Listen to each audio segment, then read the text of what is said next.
Now I'm joined by Clare manager Paul Madden. Paul, 2 words you bouted me. Very impressive. Well, look, I think for the most part, I was very happy with it. Like, we were 1-3 to a point down after 12 minutes, and we were off frustrated because, you know, we had done the hard work to turn over the ball, and then we gifted it back to him for the goal. And their 2-point kicker, he's very good now, in fairness to him. But we hadn't started moving our legs. You know, we just hadn't started moving our legs. But once we found a bit of rhythm and we started our second wind, I suppose, really, maybe that's what you want to call it. You know, we tore down through them, and like, we've huge energy levels in the team, and I thought we were full value for our lead at half time. But we said a 5-point lead probably wasn't reflective of our play in the first half, and then we needed to really win the third quarter because, you know, I won't use expletives on the radio, but our third quarters haven't been good, and we came out and we won the third quarter, and I thought we set a marker.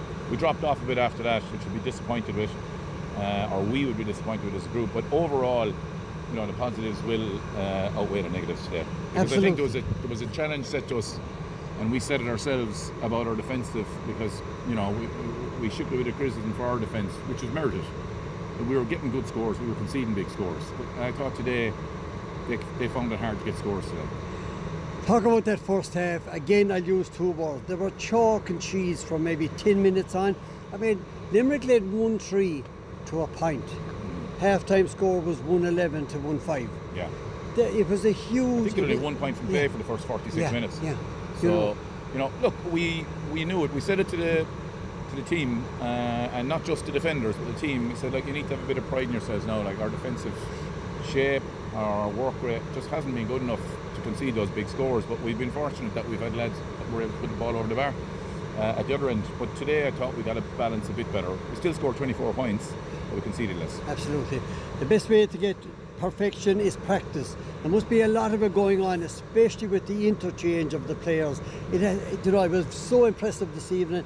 A player coming on, selling the dummy run, it stood out a mile this evening. Yeah, look, I mean, there's still a lot of imperfections there, and I'm not going to suggest for a minute that we're perfect, but we're trying our best, we're trying hard.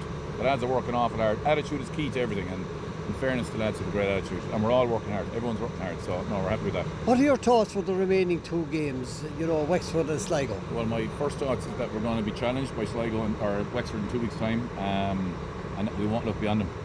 We think we've an opportunity now to get as many good performances in as we can, and that'll be starting with Wexford in 2 weeks' time.